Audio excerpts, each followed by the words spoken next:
Today on CCX News, accusations of mistreatment involving a Brooklyn Park City Council member. What those accusations are and how this council member is responding. A complaint filed against a Brooklyn Park City Council member could lead to an official rebuke. Meanwhile, that same council member claims she's been mistreated. Kevin Miller has a story. Maria Tran joined the Brooklyn Park City Council in January 2023. And obey the Constitution. Since then, she's been involved in several relatively contentious public discussions. They all bully, right here in the chamber. This is not the first time. Purposely. Men with no balls. She says she's faced, quote, intimidation and disrespect due to her ethnicity and age. I have to tell that it's very hard for me. I've been dealing with,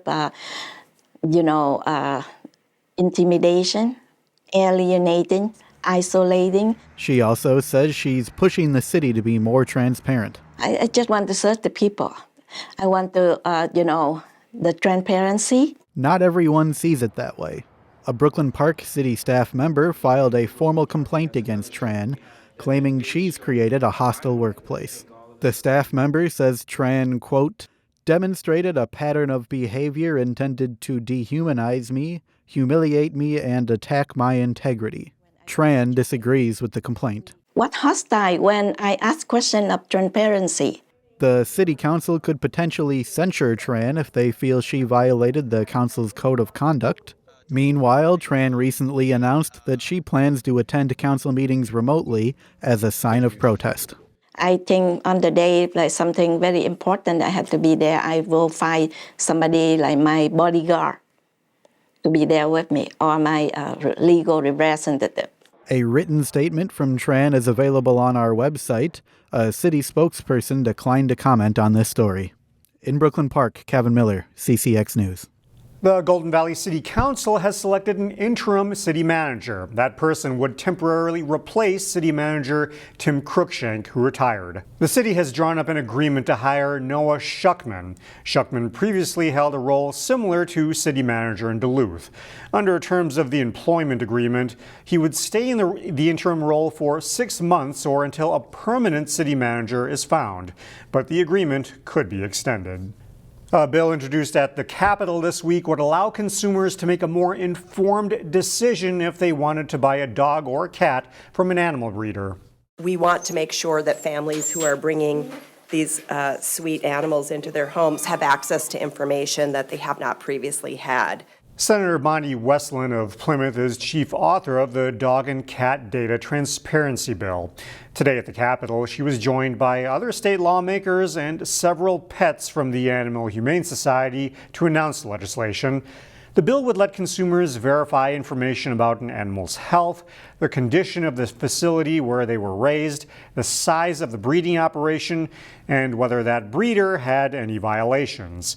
In 2014, the legislature passed a law to provide oversight of large-scale commercial breeding operations, but it restricted access to certain data. Due to lobbying efforts by the Minnesota Pet Breeders Association, a last-minute change to the bill made essentially all information on state-licensed dog and cat breeders secret. So as a result, information in the law was designed to collect and share became inaccessible to the general public. And it's time to make that data public. The bill received a hearing on Wednesday in the Senate Agriculture Committee. Maple Grove City leaders are raising concerns about the cost of organics recycling and pointing the finger at waste haulers. That maybe has the most comments of all is the garbage hauler bills and the garbage hauler. Why do we have this charge? I can't afford this charge. Why are we having to pay this when I can't afford other things? Those comments came as Hennepin County Commissioner Kevin Anderson gave the city an update on the county's waste reduction plan. The county requires cities to offer weekly organics collection with a cost shared by all residents. Anderson admits the mandate has resulted in a lot of confusion and believes haulers are taking advantage of it. I know our residents are all feeling a pain of increased bills that led as a result of this confusion. The county does not require bins for organics collection. The county also doesn't require residents to participate. A historic Native group made a stop in Golden Valley this week. Emily Haugen introduces us to the storytellers of Spider-Woman Theater. My father bought a big, beautiful red and white boat. There's nothing like a well-told story. And the next summer, my father would paint it and pork it and pit it and hose it down. And all our friends and relatives would Within the Spider-Woman Theater, these women have a knack for it. Their unique theater-making methodology is story weaving. The New York-based group has roots in telling indigenous stories, founded by Muriel Miguel in 1975. What I think about all the time, the impact to young ones, and someone looks at me and gets the idea, that big light goes up. Our family really came from showbiz Indians. This week, the women traveled to Perpich Arts High School in Golden Valley. They weren't there to perform, but to share their perspective. And I think it's so important for students of color, for indigenous students, to be able to see these amazing leaders, to know that people have been doing this work for centuries. This was part of how I was learning from open theater. Spider-Woman is the oldest, continually running Native feminist theater company in the Americas. The teachers would sit there and say things like, "The culture is dead, you don't have a culture anymore." They weave Native stories with contemporary experiences. One of the beautiful things I think about this work is it really does incorporate all arts areas.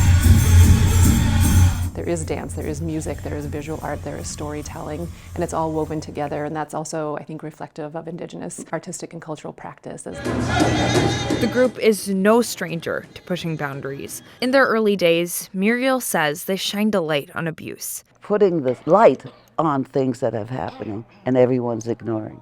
Can't do that anymore. Emily Haugen, CCX News. You can learn more about Spider-Woman Theater's mission online at ccxmedia.org.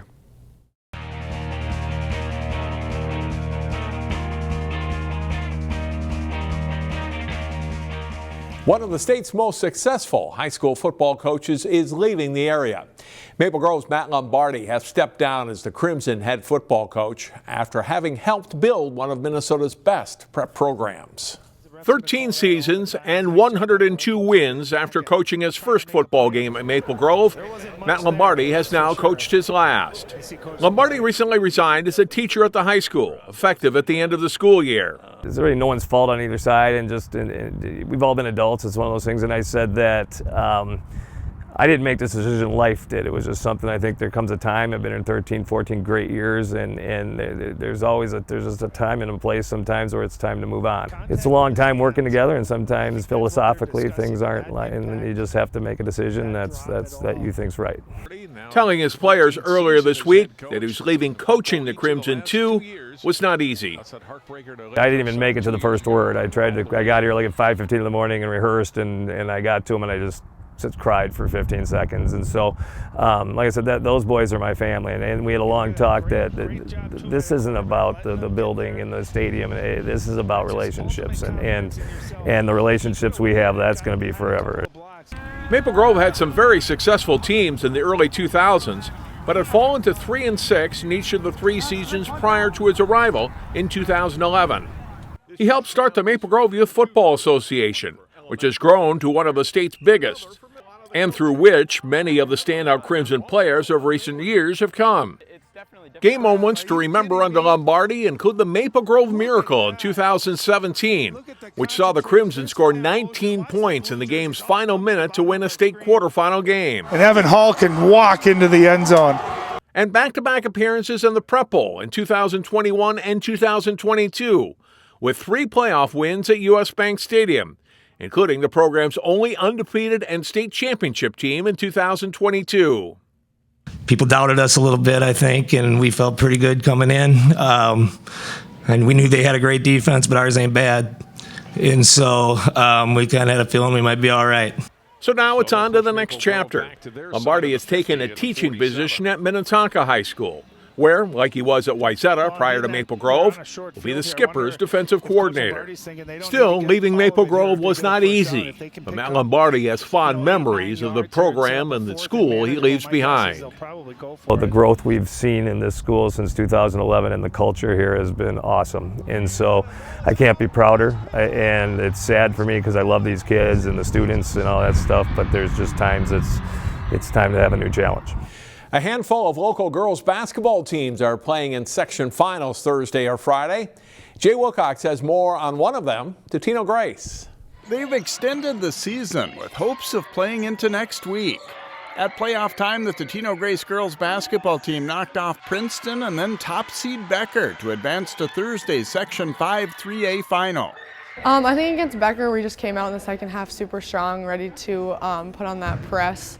Our point guards did really well bringing up the ball against their guards. And yeah, I think just being active and knowing that we have to win that game. It's great. I mean, I can't even describe it. Just coming off of an upset against the #1 seed, it's just really great and really exciting to be able to hopefully get to the state tournament this year. It hasn't been all smooth sailing this year for the Eagles. Playing against mostly Class 4A teams in the Northwest Suburban Conference, they are now 16-11 after losing 7 of their last 8 regular season games. Facing those kind of tests, though, prepared them for the postseason. You know, there's days that I say, oh, why are we in this? But I wouldn't trade it for anything. I think those kind of games with those types of players get us so much more ready for the tournament. 2 seasons ago, Grace won the state Class 3A title. Of course, this is a mostly new team, but for those that were around, reaching state is a good memory that they'd like to achieve this season, too. Jay Wilcox, CCX Sports.